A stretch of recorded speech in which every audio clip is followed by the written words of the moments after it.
My question was on the variables of the MTI regression analysis, like the independent variables, like the primary school one went, the high school one went, may not really reflect their level of need. Some of us happen to be beneficiaries of well-wishers right from preschool.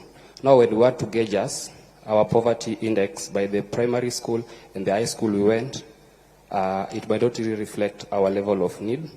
And as though there are appeals, they are not always successful, and this is to the detriment of our constituents. And again, Your Excellency, I know you've talked about capitation and about maybe trustees owning private and public universities, but I'll give you a case study of Kisii University. They had an influx of students and their facilities were so stretched.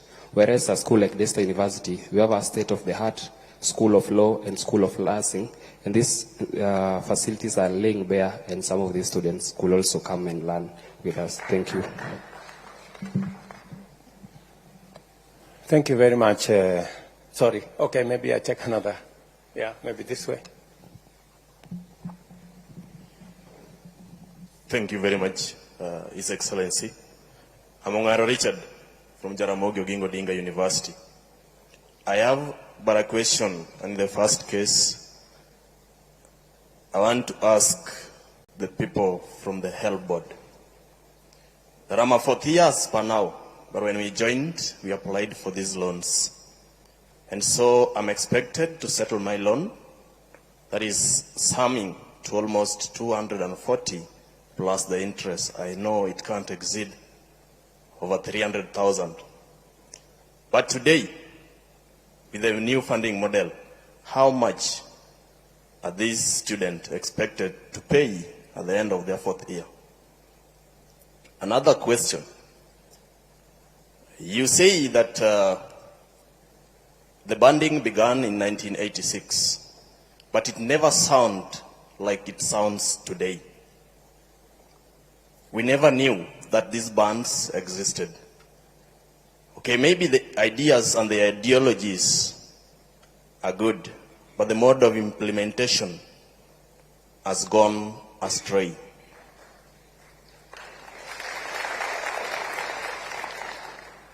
Why could you do this so that these students doesn't know or get to know where they're placed? Because as they join, they must ask, which band am I placed? So that they can know which fee they're going to pay. His Excellency, in the field of education, is a place that requires silence. It doesn't require spectators or fans to cheer as we sit in class to take our exams, or a referee to be biased on the other team. Under the capacity of your office, you are capable of facilitating and capacitating the reconstruction of this new funding model to be worth for us. Please do. Thank you.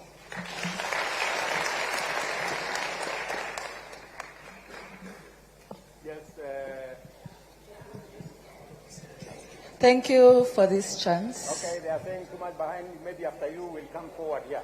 But with respect to hierarchy, my name is Balindiway Media from JQuat. I'm also a law student. My question is on late disbursement of funds to students. As it stands in the previous, there are previous instances where late disbursement of loans to students was a common occurrence. And I happen to be to sit in a chair, to chair in a bursary committee in my university, and it's really disheartening to see students unable to do the exams because school fees has not been fully catered for by the time the exams begin. What is the government or the help planning to do in that regard so that we can minimize these instances of late disbursements to universities? Thank you. Thank you, Melody. Finally, we'll do another round. Then we'll come back to you and we'll come to the people here. Yes? Who? Okay, somebody in front. I want first to acknowledge your presence as the 5th President and the Commander-in-Chief of the Armed Forces. My beautiful name that my father gave me is Kisero Junior Kennedy Otieno. I'm the Secretary General of Kenya Methodist University. And I have a few things to put across, Your Excellency. First, when I entered this hall, I like checking where I am. I saw from whatever is written here, hashtag fee has fallen. Your Excellency, the fee has not fallen, that's why we are here. So, and first thing first, Mr. President, I've been privileged to be under your administration in 2 capacities. One, I enjoyed your administration when you were an MP in Eldoret North. Oh, is that so? Yeah, we used to learn hapo Kamagut hapo chini karibu na kwenu. Yes. And secondly, I've also experienced your leadership now that you are the president. Mr. President, I can assure you they are totally different. From when you were MP, people used to go to the street to celebrate your achievements. Nowadays, we just go to the streets to demonstrate. And Mr. President, don't get me wrong in the first place. The reason is why I know when you are the president, it comes with a lot of responsibility and people to advise. And I will start off by saying those who advised in this new funding model, I will not be wrong to say there is a problem. And that's why we are here. We have to go back to the drawing board. We have to start off afresh. And my question is, Mr. President, the first question is, what was so wrong with the old funding model that we could not sit down and amend it? Because even a constitution of a country, you just don't wake up one day and bring a new constitution. We always go and say, hii clause imetufinya kidogo kama wananchi. We go to the parliament, they amend it, and they take it to the president to assent and sign it. So I feel we should go back to the old funding model and amend it. Because, Mr. President, we don't lack stakeholders, we don't lack resources. These people sitting here, watu wanafanya law, nursing, medicine, there are brains here which can sit down in those panel and say, where did we go wrong? First, I want to acknowledge that the new funding model has got good ideas, very brilliant ideas, but the implementation is very wrong, and it's not pleasing based on the fact that there are also challenges from the help. You know, when comrades sit in the same room with the help guys, it's a miracle. But we are very happy to sit down with them and discuss in your presence. Mr. President, I want to also talk about, I come from KEMU, which is a private university. And my question there is in, you have spoken, I've understood what you have said in regards to scholarship and the loans. Comrades, you know, kama SG ndio mtu wa mkono. I have my president here, Masai Chebet. You know, comrades come to you and tell you, Kisero, we have been placed in this band. And people are really suffering, Mr. President. And my question is, why then do COOPs have to place them in private university if they can't be sustained the same way as those in public university? And in that regard, Mr. President, I acknowledge that you have said the government, this is my chance with the Mr. President. You have acknowledged that the government said it has debts, and my university is one that is in the same category. Tunadai the government. They have been so lenient enough to allow students to learn with the limited resources they have. Tunaomba tu hata kidogo ndio university iendelee kufanya kazi. Because we need to learn, those who we are there in KEM. Then Mr. President, recently you were awarded a beautiful degree at Baraton University, if I'm not wrong. Honorary. Honorary. Degree at Baraton University. And there was one picture that really took my attention. I know most of you saw the picture. There was a little girl called Naomi who was in the midst of graduate, and he was there admiring all the graduates, the beautiful gown. Then I asked myself, why does this new funding model want to kill the dream of that young girl of one day graduating?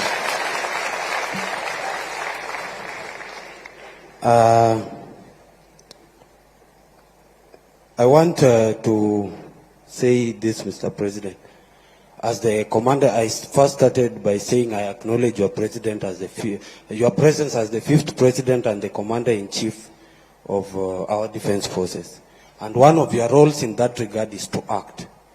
Please act, Mr. President. We beg you.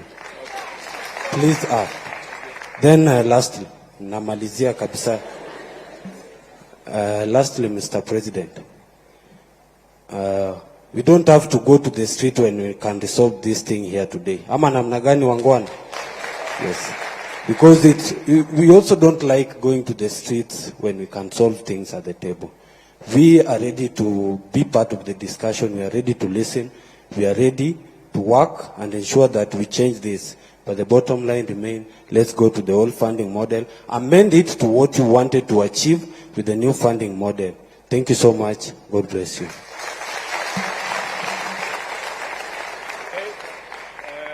Which way? We are finished with here? Let's go here now.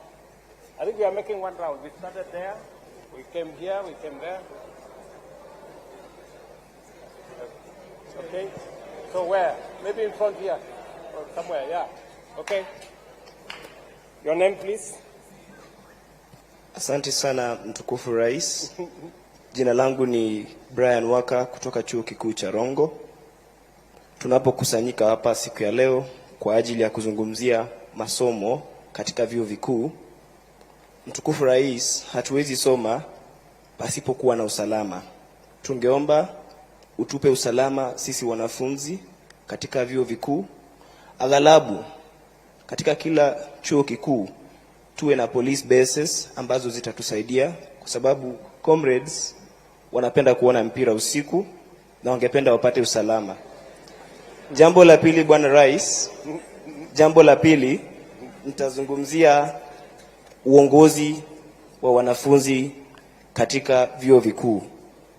We need a student body, an active student body that will fight for our priorities and our grievances in that commission, or rather that committee that you set for academic, or rather to do investigations on how we are going to better our learning programs and institutions. Therefore, Mr. President, tuko hapa viongozi kutoka vyuo vikuu mbalimbali hapa nchini Kenya. Na hivi karibuni tutazindua chama chetu, na tungependa bwana rais, katika baraza lako uweze kutupa fursa ya kuweza kuwa na mwakilishi wetu ambaye ataweza kuleta mambo ambayo yanatusumbua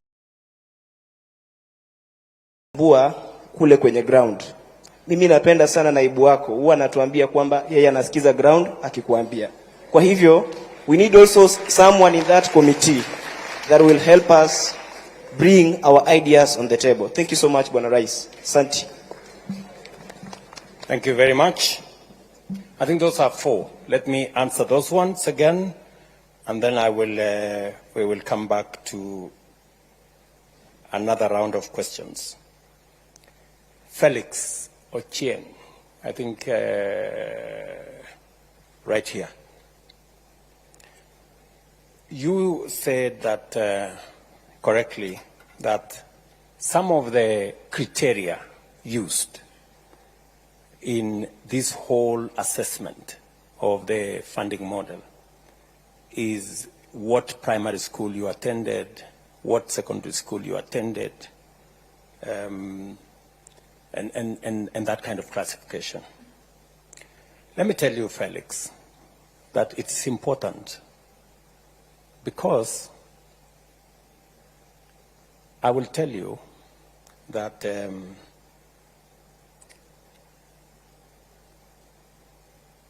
any student who attends a national school has 85% chance of joining a university. In other words, I'm telling you that 85% of all students who go to a national school go to university.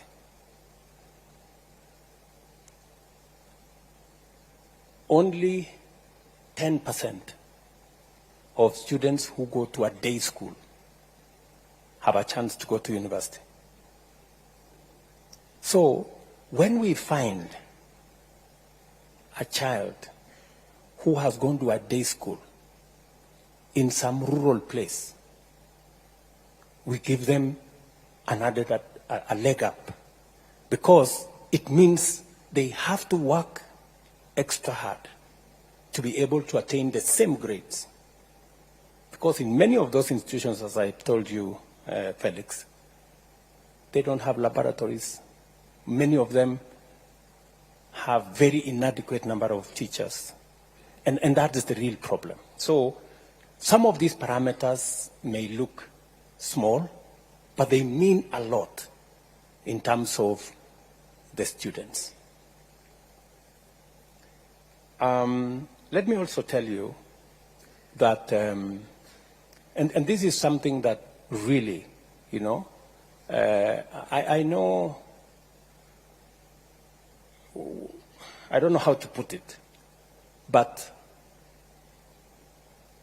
only 10% of the children of the poor make it to university. It is very serious. It is something that depresses me. Yeah? Because number one, they cannot afford to go to a national school. They cannot afford to go to a private school. Many of them hardly, you know, they end up in a day school somewhere at home. So this is one hell of a conversation we must have. We cannot continue as a nation to have an education system that shuts out millions of the children of the poor. I don't know how to put it. It's as blunt as that. If you look at the curve of students in our universities, the children of the poor are absent. They are the ones in those 3,500 secondary schools that don't have teachers, they don't have laboratories, they are day schools, they are in those areas. It is the reason why I have asked the Ministry of Education. I am putting 3 billion shillings in Nairobi to build 5,000 classrooms, because Nairobi slums are the worst. Those are the children of the poor. They never go to school, and they are in the city here. P.S., you know that. I have discussed this with the governor of Nairobi. I have discussed this with the MPs of Nairobi, and so many other areas. We need a lot of affirmative action. So, Ochieng, to your point, it is because of that realization that some of the parameters we are using, you know, a child that has gone to a bridge school in Kibra or some school in Lokichogio, you know, it is something for us to consider when we are looking at how to place them. So we will continue to improve on the model. We are not saying the model is perfect, but I think to a great extent it is towards 95% in the right direction, and we will keep improving on it. Mongaro Richard, you have told me that by the end of your 4th year, your loan will be something like 240,000, right? And you are asking me what will the new guys what will be their loan after 4 years. It's going to depend on the course that they are pursuing. Let me tell you, Richard, you know, we have to be brutally honest with ourselves. The old model, the differentiated unit model, assumed that all courses were the same. And a course in medicine costs the same as another course in a different subject. The reality is that it is not. University chancellors are here. Vice chancellors are here. I don't know whether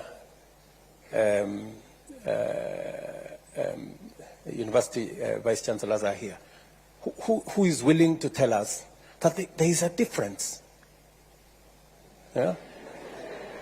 Yeah, they are here. There is a difference. And this model recognizes, this new model recognizes that a course in medicine costs 600,000 to train. A course in education costs 180,000 to train. And therefore, for a student doing medicine, government of Kenya gives more for the student doing medicine as a percentage, because it costs more to train that student. And if we don't give more to train that student, we will end up with a student who is, with a graduate who is half-baked, because we didn't give them the resources to train the student correctly. That is the difference between this model and the other one. So there is every reason why we have to interrogate this model. Let me ask, any vice chancellor who is willing to tell us, you know, don't worry about kusalimiwa. Sisi wengine tumezoea kusalimiwa kila siku. But you know, the truth is the truth. It cannot be changed. I want a vice chancellor who is here to volunteer. On, yes, Mwalimu, and you say which college you? Your Excellency, I happen to be the Vice Chancellor of Alupe University. Also previously a member of the Presidential Working Party on Education Reform, and a member of the party that recommended this model. And we agreed, which you know, let's listen. You know, we are intellectuals. Yeah. You know, and intellectuals, you listen to reason. Yeah. You know, we are not a mob. We are people who want to reason. And I like what Junior here, Kisero, he said. He said, we want to listen, we want to challenge, you know, and we want to be part of the solution. So let us listen. And you can challenge what the professor is saying the same way you are challenging what I'm saying. I mean, it's the right thing for intellectuals.